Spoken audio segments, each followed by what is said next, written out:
Today we ask you, do you still care about the walk-on program?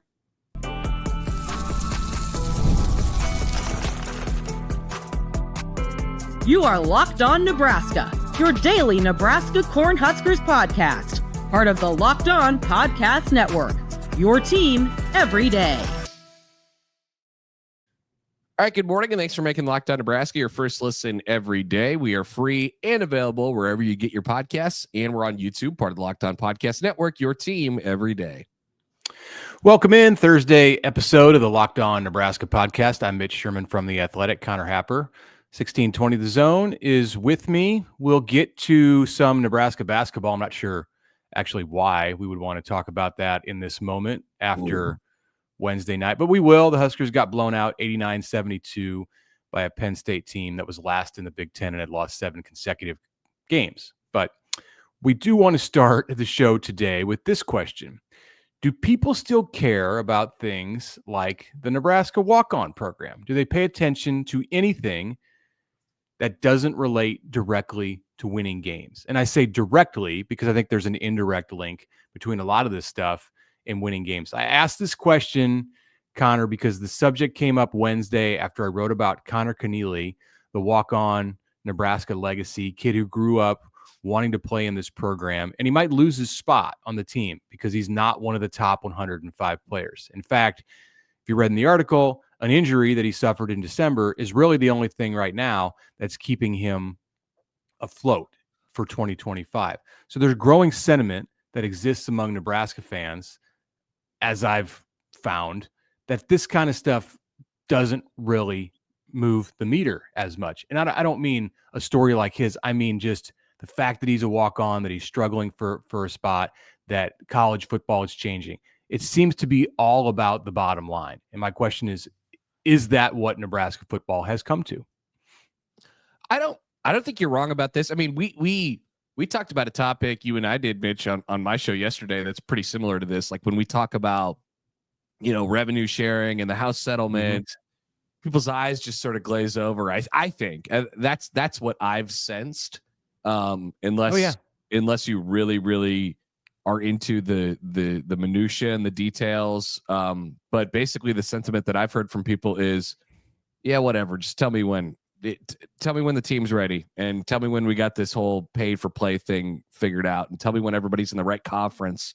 It's we've been in a transition phase for a long time now, and I do think when we come out on the other side in college football, if and when that is, and I don't know if there will be a hard line for it. People will think differently about the sport. It'll be, I think, in a more transactional way. Generally, that's not for everybody, but yeah, to answer your question, I do think it is a little bit closer to that rather than what it used to. And there's also like an element of, I also think people like talking about the walk-on program because it's one of the things that makes Nebraska special, not necessarily like really valuing it, but I think people like to hold it up because it is definitely one of the things that makes Nebraska unique. So there's already kind of an inflated feeling about it around here. So, yeah. A couple things on that. So I think part of the reason that people have had such a romantic relationship with the walk-on program over the years is because they felt like it was a part of what allowed Nebraska to be successful. It was a piece in the formula. So if Nebraska's not successful as a program and has a run of consecutive losing seasons, then the value of everything that they're doing behind the scenes, what makes Nebraska unique, none of that is as intriguing or romantic to Nebraska fans because it isn't helping them win, clearly, if they're not winning. And then two, I just think that there's fatigue about all of this stuff that's going on in not just college football, but college sports. Like there is, you call it transition, upheaval, whatever, change. There's fatigue around all of that. People, from my view, it's not that they don't understand it. It's not that it's too complicated. I'm not like talking down to. I've heard some of that, like, oh, you couldn't possibly understand this. This is so no. Like people out there, like they have jobs, like they have families, like they deal with stuff that's complicated. They can understand it. It's that they just want their sport to be their sport. and they're not so much interested in the minutia of what goes into the house settlement. And, in a sense, I don't blame them. Think about the garbage that we spend 9 months out of the year talking about. 9 months out of the year, it's just this. I mean, it's NIL, it's transfer portal, it's house settlement, it's conference realignment, and it's all that stuff. And then the football season comes around, and the football looks generally the same. The football is still the football. 90,000 people still show up at Memorial Stadium wearing red on Saturdays, regardless of if they're good or not or whatever. And people still want to talk about the football part during the season. And then the second the season ends, we go back to talking about the garbage. And I think that has led a lot of people to just say, look, I used to have it in me. Maybe I could pick up some recruiting stuff, and I'm there for National Signing Day because it was the one day in the off season where it's like, okay, this kind of feels like football or whatever. It's overwhelmingly the stuff that we talk about as it pertains to college football is overwhelmingly not football these days. And that's okay. Absolutely. All right. Well, thanks for tuning in, everybody. We'll talk to you in August. We're not doing ourselves a great service in getting people to listen to our shows, but that's just kind of the way it is. No, I mean, I think people should care. I think people should care about what's happening in the sport, because there are some real threats out there that could change the sport and render programs or entire conferences obsolete. And I think if you're a fan, that you don't need to, and I can't tell fans what their behaviors should be, but I think you should be in tune with things that are happening in the sport. You of course choose to follow it the way you want.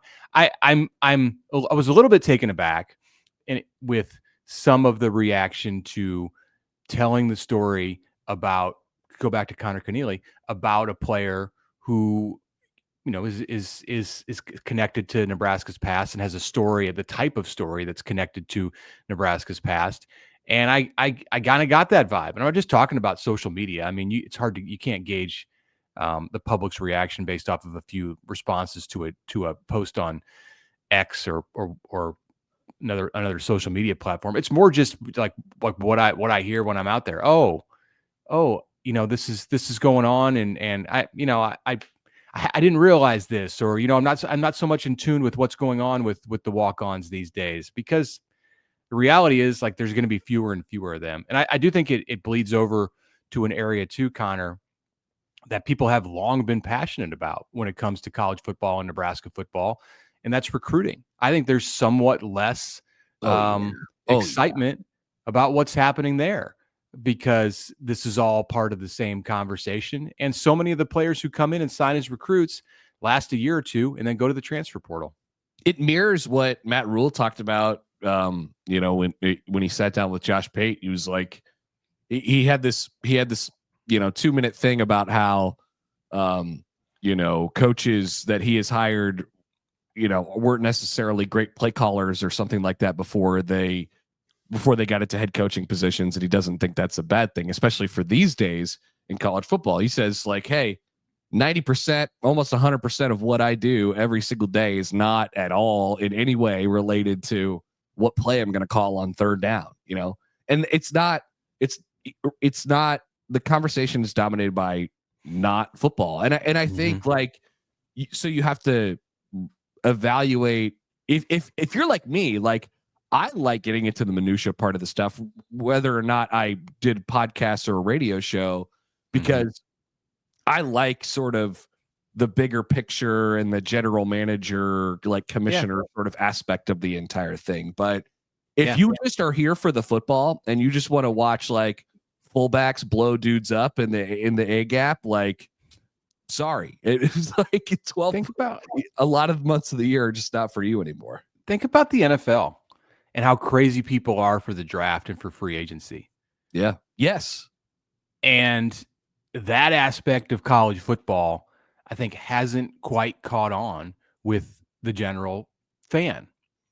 And maybe it's because it seems to all be in flux, or so much of this is new, or if you get connected to one way that things are done, you can expect that it's going to change, likely going to change in another year. Maybe people are just waiting for a system to be in place that, you go back to your conversation that we had yesterday about the college football playoff and how it's not great for it to change every year or every 2 years. Maybe people are just waiting for like an off-season structure, like the bones of college football outside of 14, 15 Saturdays a year, to actually have some kind of consistency to it that they can sink their teeth into. Maybe that's what it is. I don't think that would hurt, Mitch. Like there used to be a real rhythm and cadence to this. Like I said, it was like signing day was a moment, and the spring game was a moment, and and players showed, like, there was only a couple moments during the offseason. Now it feels like there's this constant big picture conversation all the time in the offseason. It's fatiguing for sure. Yeah, what surprised me a little bit this year is to go to recruiting is that there are offers going out in the state of Nebraska to prospects in the junior class, in the 2026 class, the next one that's going to sign with college programs. And there's a bunch of offers being made to Omaha players who are being coveted by Power 4 programs. And Nebraska is in the mix for a couple of them, but they're not in the mix for more than they are. You have programs like Kansas State, Iowa State, group of 5 programs from coast to coast who are chasing after guys like Jet Tamala, the quarterback at Millard South. And I understand Nebraska's got its quarterback in the 2026 class in Dayton Raiola, but there are others. Daron Jones, the younger brother of Donovan Jones, who's an up and coming player at Nebraska, at Omaha North, has a Minnesota offer, and Nebraska has not offered yet. And I think in some previous years, this would have created a lot of hand-wringing. Yeah, this would have been a conversation for sure. Yeah, and I'm not hearing much about it. And I think it's because the attitude of fans is that, well, this guy can sign, but there's a 50% chance he's going to be in the portal anyway in 2 years. So let's just let it play out as it does.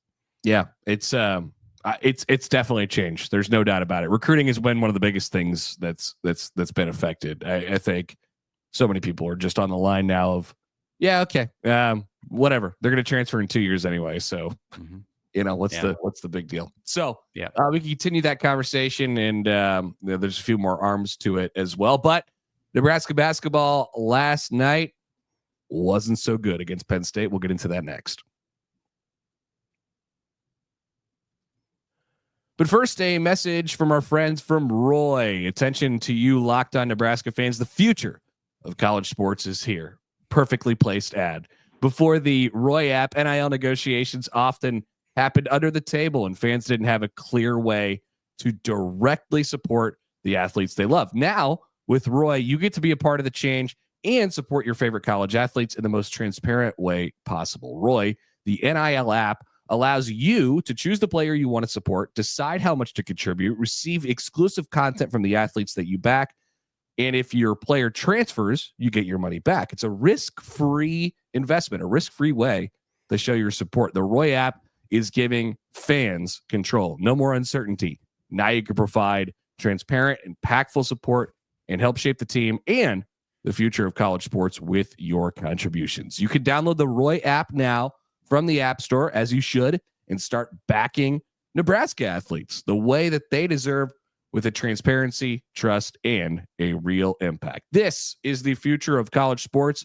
You should join it today by downloading Roy and supporting your favorite players.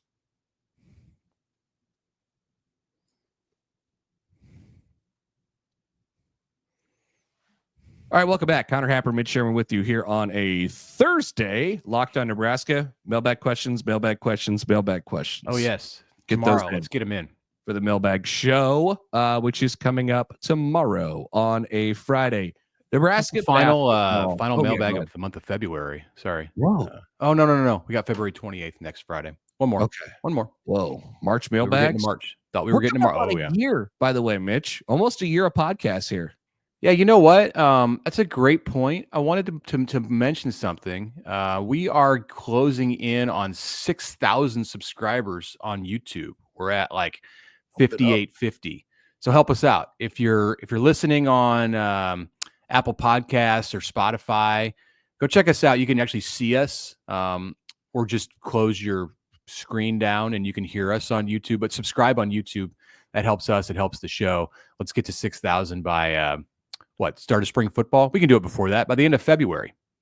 You set your goals high, Mitch. By next week, by tomorrow, let's do this thing as fast as we possibly at 150. Can. That's no big deal. Yeah, we appreciate your guys' support throughout the last year as well. Nebraska basketball last night, it was really never good.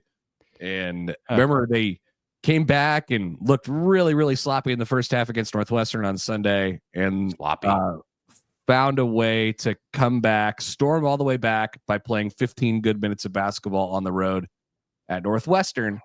And really, in the Wednesday game at Penn State, they played 0 minutes of good basketball. It was pretty much awful the entire way through, and Nebraska was blown out. 89-72 was the final score. It didn't feel that close, to be honest with you. You know what else it doesn't feel like? It doesn't feel like this is a team that's won 5 out of its last 7 games. I know. It's crazy. There's still just a couple games under 500, 7-9 in the league. Got 3 of their last 4 at home.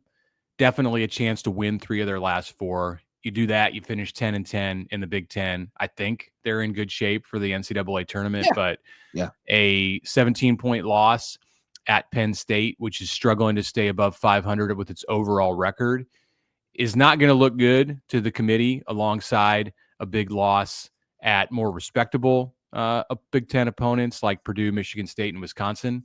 So I don't know. I'm still going to stand by my double down from earlier this week that this team is going to find a way to be the one that gets over the hump. And I don't know, maybe because it's Nebraska basketball and it's just the roller coaster ride and you expect the unexpected, that it would be somehow fitting if this is the team that pulls it off in March and gets to the round of 32. But didn't look like that kind of a team on Wednesday night. I was kind of looking forward to this game all day. It's freezing cold here. You can't go outside. It's hard to really, do much of anything enjoyable. Give me something. Yeah, just I was like, it's an early start. It's 5:30. I'm gonna sit down, have some dinner. I'm going to enjoy my night and watch Nebraska basketball. And whether they win or not, it should be enjoyable. This is a good bet. And like 2 minutes into the game, I mean, before the first media timeout, I'm like, what am I even doing? Like I turned it off late in the first half, and then checked back in periodically in the second half, but it never got good. Man, so we were just talking about how people, I think, I value consistency, right? Like I value consistency in college football and I value consistency in my teams. And so like you kind of want to know what to expect. But if you're a Nebraska basketball fan, you're at a loss for words. You have no idea what to expect. With that being said, like you said right off the top, Mitch, like the story here is that they're probably still going to the NCAA tournament unless they really, really screw this up over the last couple games of the regular season here, which I don't think they will. Like, I think they're going to go to the NCAA tournament. And so we have to keep that in context. But with that being said, what happened last night is so confounding to me because of what happened at Northwestern. Like they played with such little energy in the first half, and they were about to get run off the floor. They were down by 20 points with 19 minutes left. Fred Hoiberg is sacrificing limbs at halftime to try and wake his guys up. And they do, and they come back and they win the game. And you would think that would provide almost like a scared straight type of message. Like, okay, we can't do that again. That cannot happen. And then the exact same thing happened. Like that is inexcusable to me from a veteran led team and all that stuff. Once again, context, they're going to go to the NCAA tournament, I think. And so as long as you get to the dance, then you get to the dance, I guess. But it's so odd to me that was allowed to happen, last night. They are walking on thin ice. I mean, I feel like one performance like that at home in these last 3 home games, and we're not saying with such confidence that they're going to the NCAA tournament. Like, they're going to have to win 3 of their last 4, most likely, which seems doable. But you come back in the next game is against Michigan, which is kind of like what happened when they played Maryland at home. Like Nebraska could play a really strong game against Michigan on Monday and drop that game. And then if you end up in that spot, you're probably not saying the same thing about how confident you are going into March, but they've generally played well at home. So let's see what happens. And if they can bounce back, you look at a lot of college basketball teams at this time of year in the month of February, and there's like this tired factor. Like they look like they're out of gas. And that definitely is the case with Nebraska right now. I mean, the thing is like everybody's going through this. Like it's not November for one team and February for another, but Nebraska looked like that last night. This is the second time they've gone on the road and had 2 games and not come home in between, which would seem to be a method to preserve some of their energy. Like we're not going to go back to Lincoln and then get back on a plane and go back out east or out west a couple of weeks ago. So they went straight from Chicago into State College and spent a couple of days in hotels. I don't know, maybe that zapped them of something, being out of the routine. But I'm not looking to try to make excuses for this group. I'm just trying to understand how you can do that a second straight time, because Fred Hoiberg's, or a third straight time, Fred Hoiberg's whole message to the media when he talked on Tuesday was, we cannot have a terrible start again. We have to come out and start well. And I assume he was telling the same thing to his players. Short bench, like Burke's still out and you miss him, and Morgan picks up 2 fouls in the first 90 seconds of the game. Like, yeah, there's some things that go against you. But like, I thought this one stood out to me from Fred. He said, when things don't go our way right now, the unfortunate thing, we just lose our principles. And I'm like, whoa, that does not sound like an NCAA tournament team. That sounds like a team in crisis, Yeah. So they gotta pick things up pretty quick here. I listened to a little bit of his pregame talk with Kent Pavelka yesterday, and he was coming off the fantastic performance over the last 18, 19 minutes at Northwestern. So I think his comments were a little bit skewed by that, but he was asked about this team and how he felt just in general about the team on the court and their ability to take their off the court relationships on the court. And he said, he's had teams in the past that were really tight off the court, but didn't find that same kind of chemistry on the court. And he's also had the opposite, where some teams just haven't hung out that much away from basketball, and then they get on the court and they play as one. But his feelings about this team, this 2024-2025 Nebraska basketball team, was that they're both very close off the court, and they come together as one on the court. And for that reason, it's been a really enjoyable group for him to coach. and it's like, oh, and then that happens. And I'm left to think, I think a lot of people are like, really? Like, that didn't look enjoyable. No. A couple odds and ends when we come back. So, by the way, that sets up a huge game for Nebraska on Monday against Michigan at home. One that you're gonna feel a little bit more urgency to win at this point. A couple odds and ends when we come back, including Nebraska baseball as they depart for another weekend on the road after this.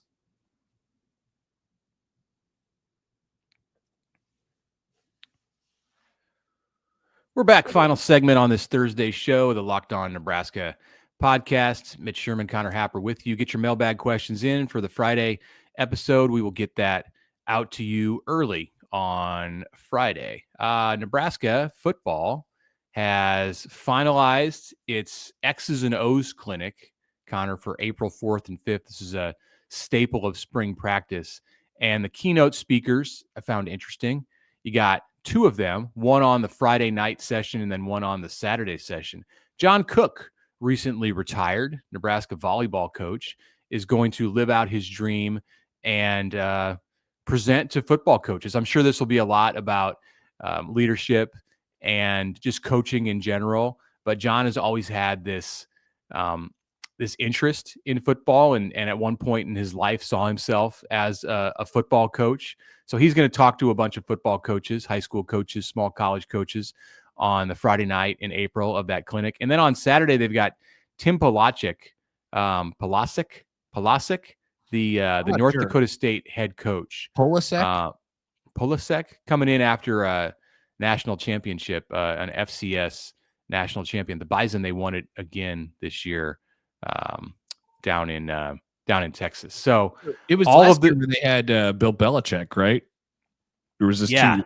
Yeah. Yeah, I think Belichick was last year. I kind of thought they might have Andy Reid. They might aim for Andy Reid just with all of the connections to Kansas City that exist with Nebraska of late. You know, you got the Merritt connection, you got the Braden connection, all of these players from the Kansas City area who have signed with Nebraska. So can you get Andy Reid to come to do a clinic like this? I don't know. Maybe he needs to retire first. Just a quick drive up I-29. Why not? You know, you can stop at the Platte City QT with all the other Nebraskans on their way back from Kansas City. That's right. Easy. Instead, you got John Cook and Tim Polasek. So Nebraska's assistant coaching lineup, the whole group will be there too to interact and give presentations. Interestingly, in the promotional material, there are 12 assistants listed there. And I was like, oh, who's missing? Like, who did they not put in? And I was not surprised when I saw it was Phil Snow, because Phil Snow's doing Phil Snow stuff. Like, it's becoming more and more clear that I think he has different responsibilities than everybody else on the staff.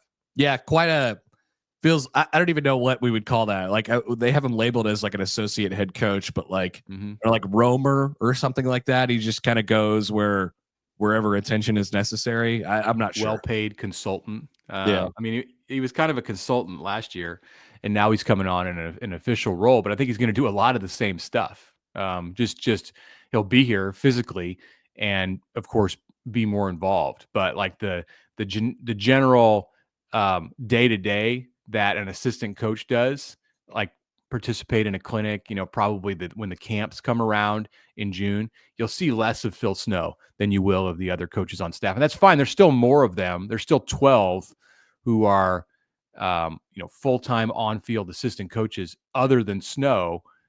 And that's more than Nebraska's ever had. So it's not shorting anyone at the coaches clinic in April. Yeah. Extension of Matt Rule, lieutenant of Matt Rule, whatever you'd like to call him. Also, I saw some, speaking of promotional items, I saw some mat drill pictures last night. This is what we've been waiting weeks for. Dudes are pushing sleds and running around, and I didn't know who any of them were.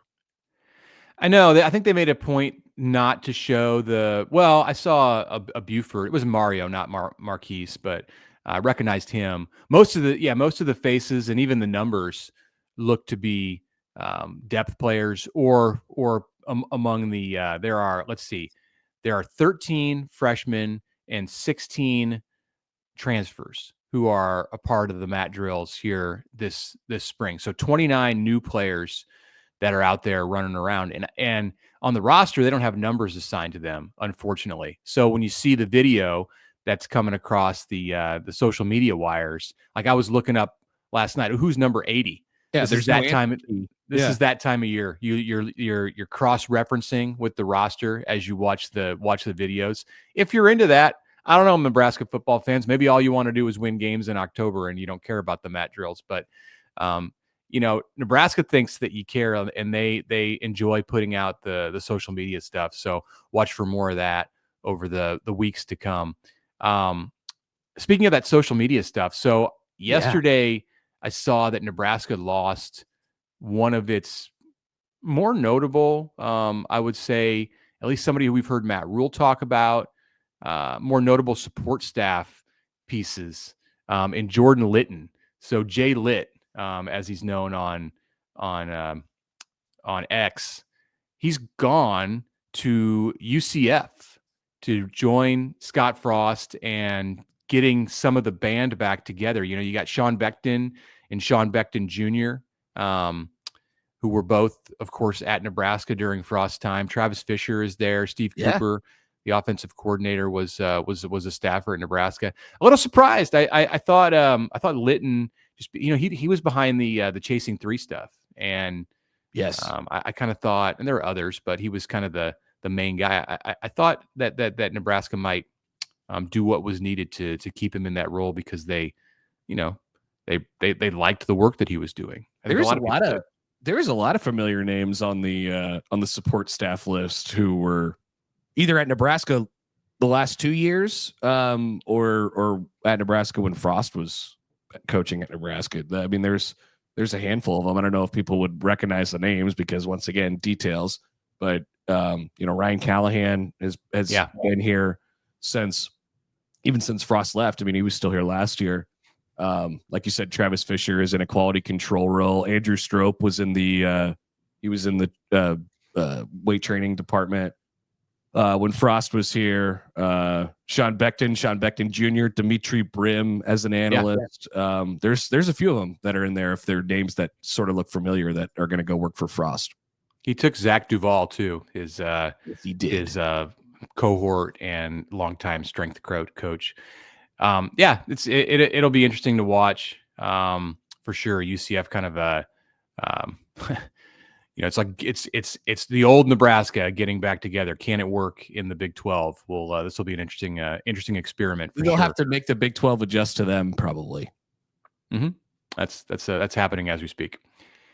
Nebraska baseball. Should we talk about Will Bolt's group going on the road, playing the Ragin' Cajuns on Friday, Saturday, and Sunday in Lafayette, Louisiana? So Nebraska came back from the desert and got to somehow find a way to practice or get their equipment through the cold and inside. There were no outdoor practices in Lincoln this week. No. Maybe next week, if the field can drain. Yep. Huskers are 2-2. The Ragin' Cajuns are also 2-2. Louisiana went 1-2 against San Jose State in its opening series and then beat Texas Southern in a Tuesday night game at home. This is going to be a good college baseball environment that Nebraska is going into. Not the same kind of situation that you saw in Phoenix where it was a neutral crowd or a Nebraska-friendly crowd because there's so much Nebraska red that's in Phoenix, especially in the month of February. So Louisiana is a regional team each of the past 3 years. And last year, the Ragin' Cajuns eliminated Texas at the College Station Regional. So it should be a good test for Nebraska. Nebraska will not have Tucker Timmerman, its reliever, who took the line drive one hopper off the face on Saturday against Vanderbilt. He's going to need surgery and it's going to be out for a while. Sounds like he can get fitted with a shield, like a hockey shield, and come back to the mound at some point this season. He's not going to want to pitch with that on. I can tell you that. He's not going to want to do that. So Bolt thinks that he will, like just from like the intimidation standpoint. Like this is a guy who thrives in the rah part of Nebraska baseball. I'm sure it won't be comfortable, but even if it's uncomfortable, there's you might have a couple guys on the team who could make this work, and it sounds like Timmerman is one of them. Okay, I'm looking. By the way, I got sidetracked here, so sorry if you saw me looking over to my side the entire time. I was looking up Louisiana Ragin' Cajun famous baseball players, some famous alums. Ron Guidry was a Louisiana Ragin' Cajun. It's a good one. Great major league pitcher. Let's see. We got you remember Paul Bacco? Paul Bacco. That name's not ringing a bell. Okay, he was a guy back in the 2000s. Jonathan Lucroy. Like we got some catchers, some backup catchers here. So there you go. There's a Spencer Arrighetti is a guy who's in the major leagues right now. So they got I think the Royals drafted a guy out of Louisiana a couple of years ago, Carson Rockefort. So that's they made one, I believe, one College World Series appearance. Remember the Ragin' Cajuns in Omaha at some point this century, I would say. I remember that they're usually in regionals, super regionals. I don't recall them being an Omaha team ever, but that's maybe it was before my time. Yeah. We'll get you an answer on that when we talk on Friday with the mailbag show. So get us your questions. That's it for this Thursday episode of Locked On Nebraska. Thanks for making us your first listen today. For your second listen, check out the Locked On College Basketball podcast with Isaac Shade and Andy Patton. Don't wait for March. Be the most informed college basketball fan now. Find Locked On College Basketball on YouTube or wherever you listen to podcasts.